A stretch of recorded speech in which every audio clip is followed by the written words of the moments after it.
Hi, I'm Bill Wilkerson. I'm Executive Director of the Washington Forest Protection Association.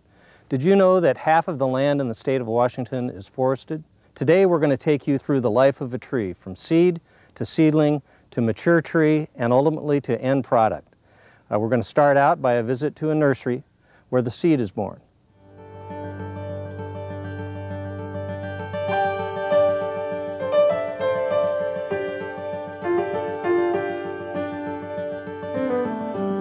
Good morning, my name is Dave Hodgen and I manage the seed supply for the Weyerhaeuser nursery system.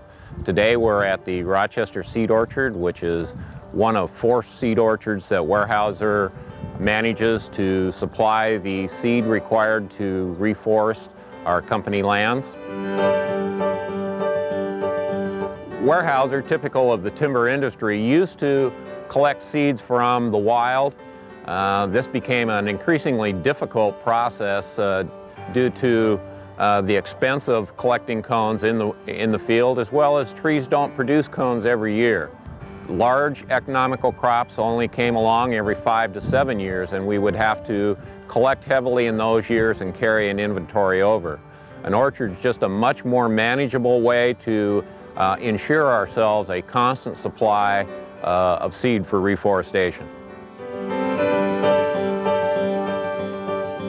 All the trees in this orchard are identified by a number, and we know a tremendous amount of information about each one of these trees, both its growth capacity as well as its stem form and survivability.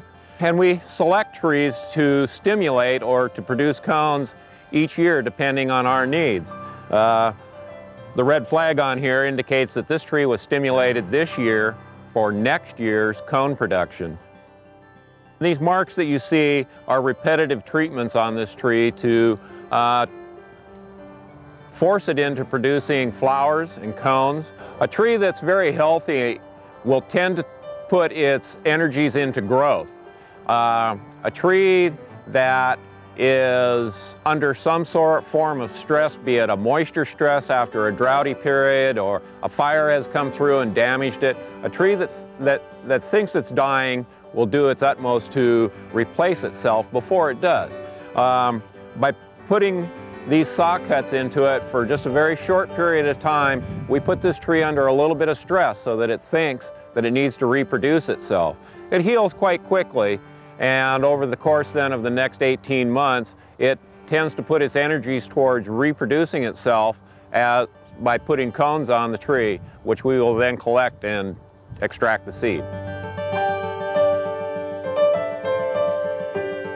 We're at the Rochester seed plant, which is the only seed plant that Weyerhaeuser maintains on the West Coast. And through this plant, we will bring in all the cones that, for the seeds that we need, a variety of species in any given year. The cones are brought in, we kiln them to flare them wide open, and they're tumbled to extract the seed. The seed that comes out of the extractor also comes out with a whole lot of miscellaneous trash that we don't want. The equipment behind us is used to clean the seed to a purity of about 99.5% pure seed in a seed lot. This barrel represents about 2 years of worth of work between the seed orchard and the seed plant to extract and clean this. This is a 55-pound barrel of Douglas fir seed, and we can produce a little over 1 million seedlings from this one barrel.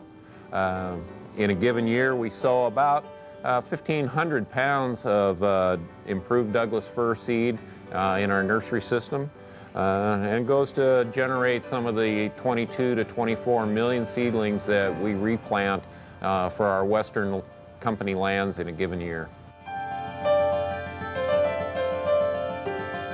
Most of our management practices are very similar to what you would find in any apple or fruit orchard in Yakima or Wenatchee. The parent trees that make up this orchard, as well as the other 3 orchards that we have, were all selected for growth and form. These trees were all crossbred and tested, and then we culled our production population so that all the average gain level for the material coming out of this orchard these days averages about 13% more wood volume per acre in the same period of time that a natural tree would produce. Being able to produce more wood volume per acre is very important because the number of forest managed acres has decreased over the last few decades as urban populations have moved farther out into what used to be productive forest lands.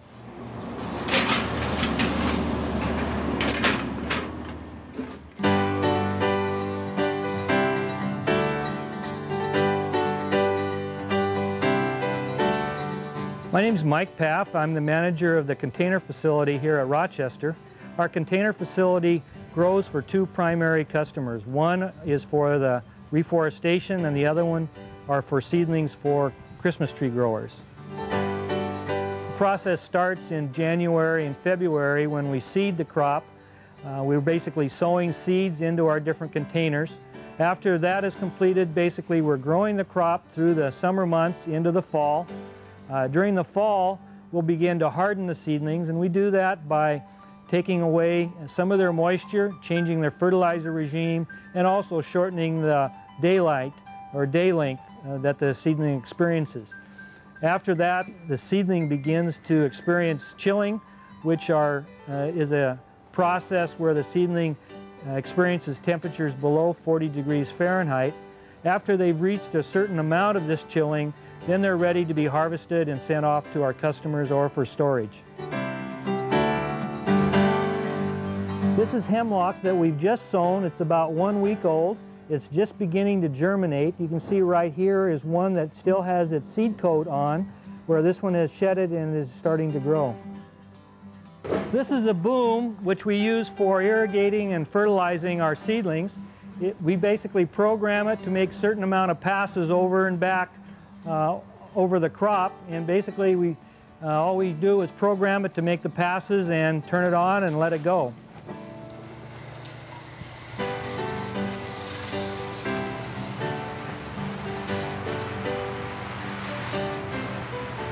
Seedlings in our industry can be grown either one of two ways. One, they can be grown outdoors in bare root nursery beds where they're actually grown in the ground. The other process, as you're seeing here at Rochester, is to grow trees in small containers, primarily styro blocks. The reason why we would use containerized seedlings versus a bare root seedling revolves around the containerized seedling's success in harsher conditions. It survives much better in droughtier conditions or in areas where there's very little soil to work with. The containerized seedling carries its own nutrients and soil to the planting site, which makes it established much easier than a bare root seedling that is basically not carrying any of that. Our container production here at Rochester is approximately 10 to 12 million seedlings per year. We have a nursery near us called the Mima Nursery. It's a bare root facility that produces about 40 million trees per year. When our seedlings are ready for the harvesting and processing, we'll bring them into this multi-purpose workroom where we'll package them. And in the packaging process, every tree is visually graded, and it has to meet a minimum specification of height and diameter and amount of roots, or what we call a root mass. Well, if they meet those minimum specifications, then they're packaged up in either boxes or bags and then shipped off to a storage area to await our customers. Did you know that we plant more than 60 million trees in our forests every year in Washington State? Right now we're going to take you to a timberland, and you're going to watch the process of planting a seedling, watching the tree mature, and then ultimately having that tree harvested.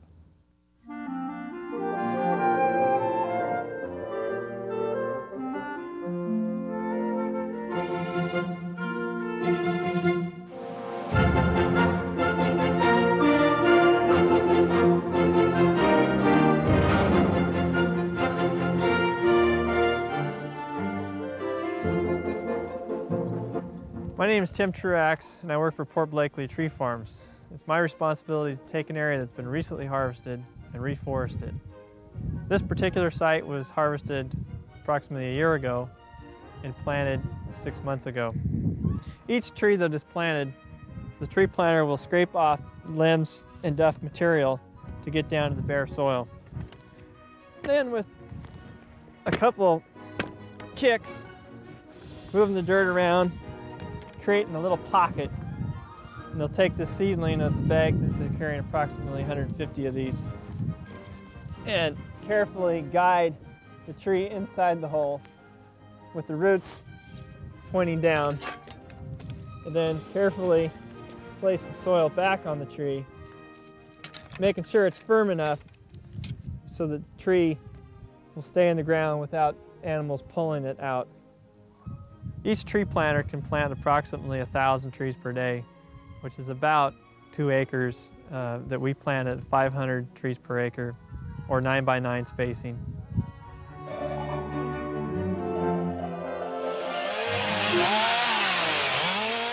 This is a 6-year-old Douglas fir plantation, and at this age, some additional tending needs to be done.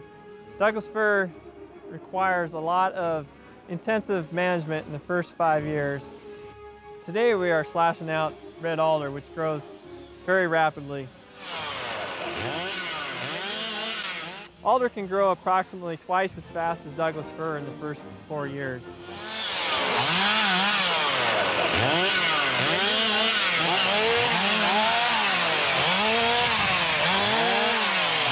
Our goal in this operation is not to eliminate all other species.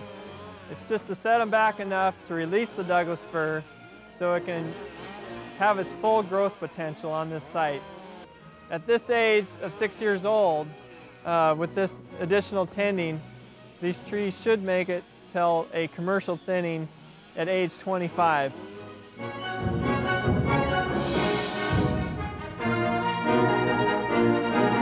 We're now on a 27-year-old stand. This has been commercially thinned.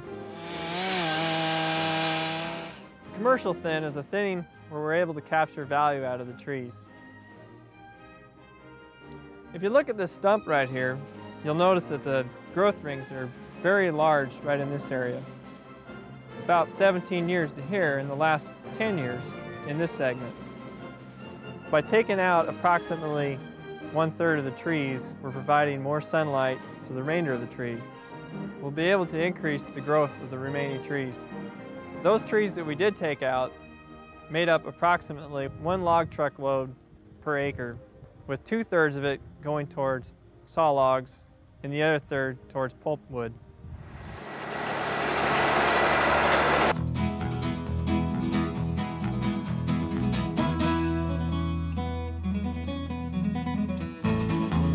I'm Jerry Bailey with Port Blakely Tree Farms. I am their district forester of their Southwest Washington ownership. This is a 40-acre harvest unit near Brooklyn, Washington. That's not Brooklyn, New York. This is a cable logging system which utilizes cables to suspend the logs off the ground. That minimizes soil disturbance. This type of system is typical of what you'd see in Southwest Washington because of the steeper slopes.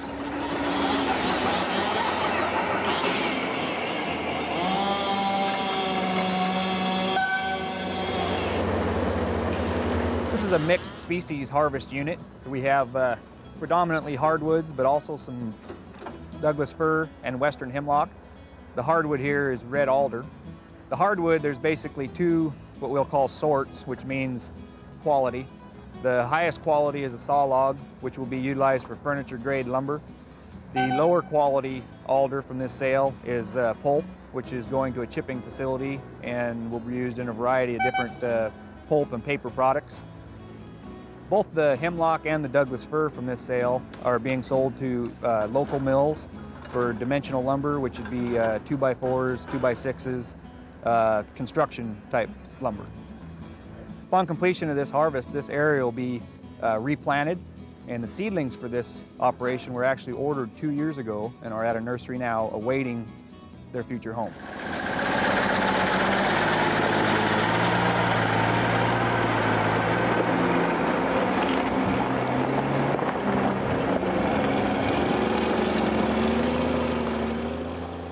Planning for this unit actually began 2 years ago with some on-the-ground visits to determine the types of protection needed for the adjacent water within the unit. This unit had 2 streams within its boundaries. Neither of them was fish-bearing, but what we do here does affect what happens downstream. So both of these streams were protected with a 50-foot buffer. These buffers provide shade for water temperature. They ensure water quality. And also these trees, over time, they will decay and fall into the stream and wash downstream, which provides important fish habitat.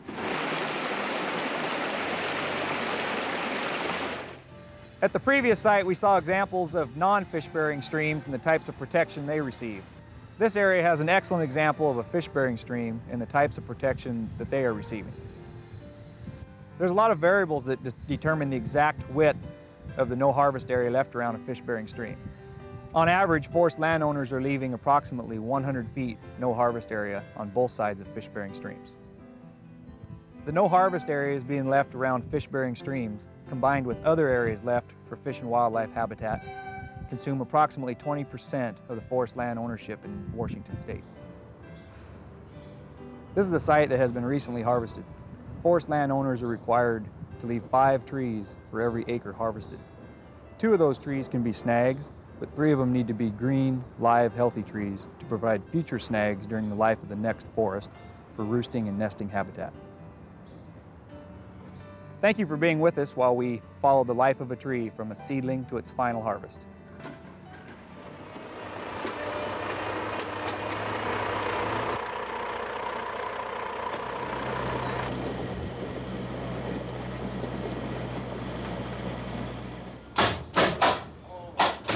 Wood is utilized for hundreds of different products. I happen to be sitting on one right now. Our next stop is a modern Washington State sawmill.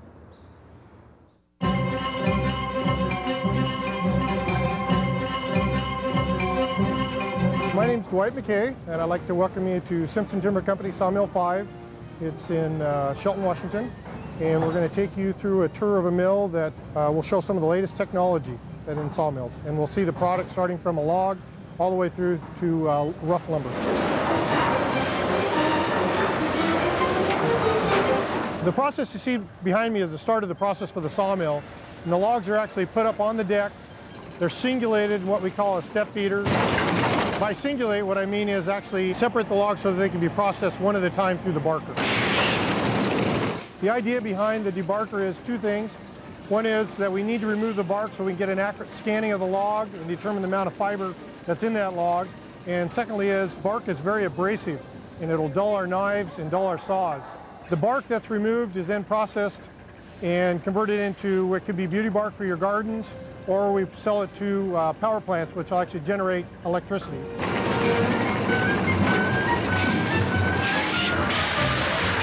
Now once the log is processed through the debarker and the bark is all removed, it goes to what we call a slasher saw, and at that point we know the diameters of the log and the length of the log, and we'll determine the lengths to cut the log in to extract the best value out of that particular log.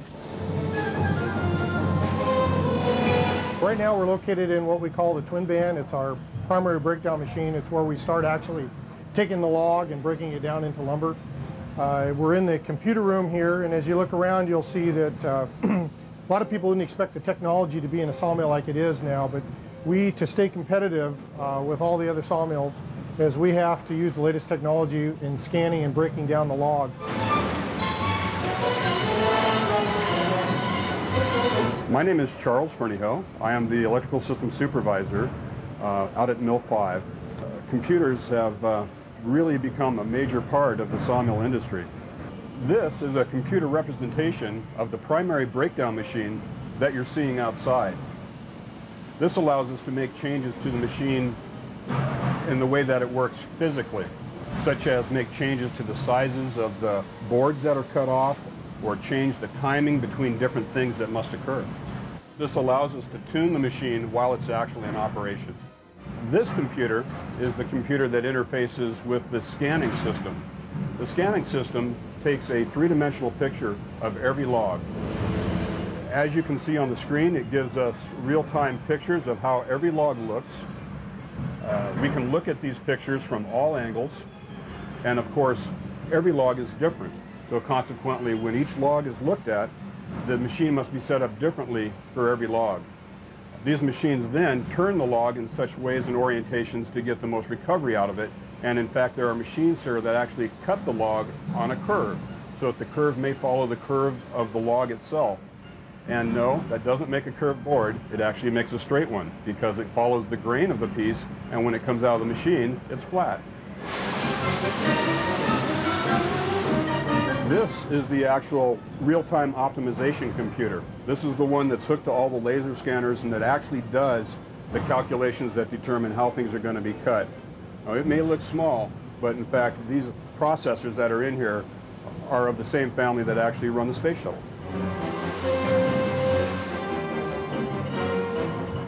This computer is our quality control computer and actually takes many different measurements off of the boards as they leave the primary breakdown machine. This allows us to have an accurate assessment of how close this machine is cutting to what we want it to. In days past, we used to have to go out and use an actual set of mechanical calipers and measure the pieces individually. And as you can imagine, during the course of a day, we may only do 20 or 30 or maybe even 100 measurements. Whereas on this machine, it may take 100 measurements per board, and it never misses a board, it gets them all. Yeah, at the primary breakdown machine, the net result is that we actually take a round log and put 2 faces on it to continue the process of the piece through the sawmill. We're at a location now that is the next process in the sawmill. We've left the primary breakdown machine, and at this point we take what we call the cant, which is the center part of the log, and we process it through what we call a curve sawing gang edger. And what it does is actually scans the piece again, similar to what we do at the primary breakdown machine, determines the best solution, and it will process it through the edger. The edger's got the ability to cut 10 pieces at a time. We run 10 saws, and it will follow the real shape of the piece coming into it and make the best solution to yield the most lumber that we can out of that particular piece. The other part of this process is what we call a board edger. It processes the sideboards off the log from the primary breakdown machine, and it also scans the piece, and it'll make the best decision to yield the highest lumber out of that particular piece.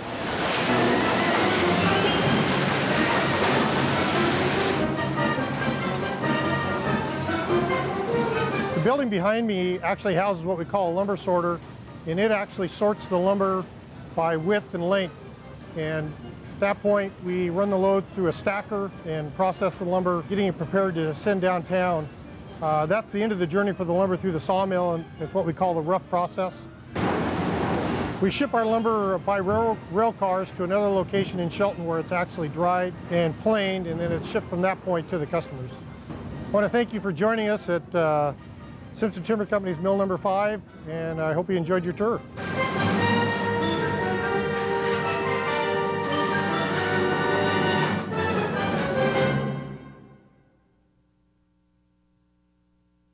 If you were taking notes at home, you'd be writing on wood, much of it recycled paper product. Our next stop is at a paper mill in Tacoma.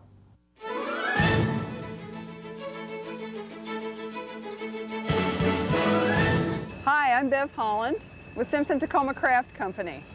Today we're going to show you how we take wood, make it into pulp, and then make it into paper. And the first place I'm going to take you is down at the dock where we unload wood chips. We get most of our chips by truck.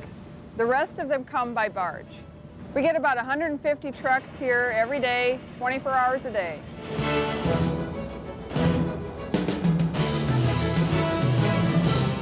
Simpson Tacoma Craft gets 1 or 2 barges a week, just like the one that you see behind me. Each barge has 1,500 tons of chips. And these chips come from sawmills all over the Northwest, including our own Simpson Mills. They're primarily hemlock and fir, which have the greatest strength that we use to make our paper.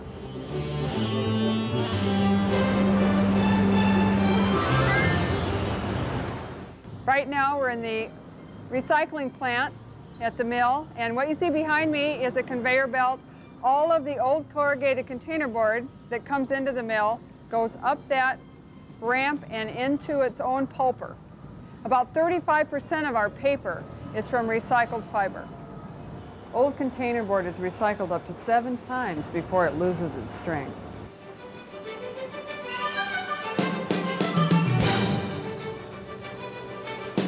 In order to make paper, we first have to turn wood chips into pulp.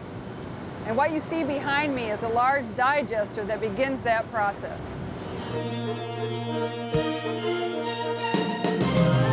We're here in the control room of the pulp mill right now, and you can see behind me there is a diagram of what we call the digester. This is a continuous digester.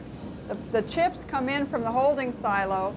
They go through into the top of the digester. The chips are actually cooked at 350 degrees Fahrenheit under 170 pounds of pressure and take 3 to 6 hours to get to the bottom of the digester. The chips are cooked in a chemical solution which softens the wood. The chips are actually forced through this pipe through the pressure of the digester, and when they hit this valve, atmospheric pressure hits and they are literally blown apart into pure fiber, which is wood pulp.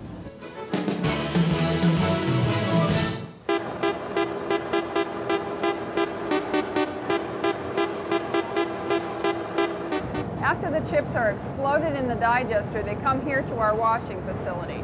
What you see here is the liquid being taken out of the pulp.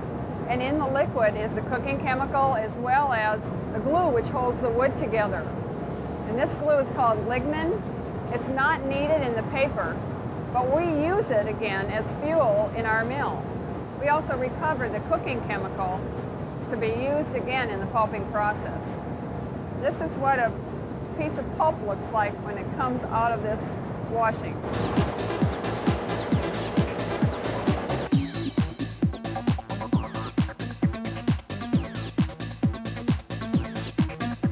We're here in the main control room for the largest paper machine here at the mill. What happens with the pulp is it gets piped across the street to the paper mill and then held and put into the paper machine. Behind me you see a river of pulp. It starts out as 99.5% water, and then it's pressed out and dried out throughout the paper machine until it's only 7% moisture at the end. A paper machine actually works like one of those old wringer washer machines, but instead of squeezing water out of the clothes, it's squeezing it out of washed wood pulp. So with intense pressure, the millions of wood fibers actually bond together to form paper. These press rolls use 800 pounds of pressure, and these use 4,500 pounds of pressure to actually press the water right out of the wood fiber. What you see behind me is a reel of paper coming off the paper machine. Every reel is 8 miles long and 20 tons that we make in a half hour. It's about 20 feet wide, and then it's cut into sections, and each of those sections is a certain size. It's shipped to our customers. Our customers actually use it to make cardboard boxes.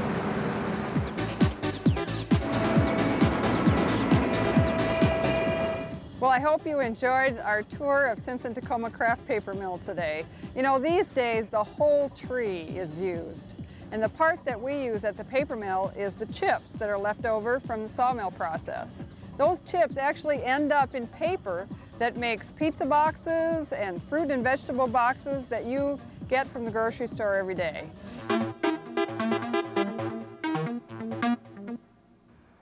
Thanks for joining us. We hope you enjoyed your tour of the life of a tree, from seed to seedling to mature tree to finished product.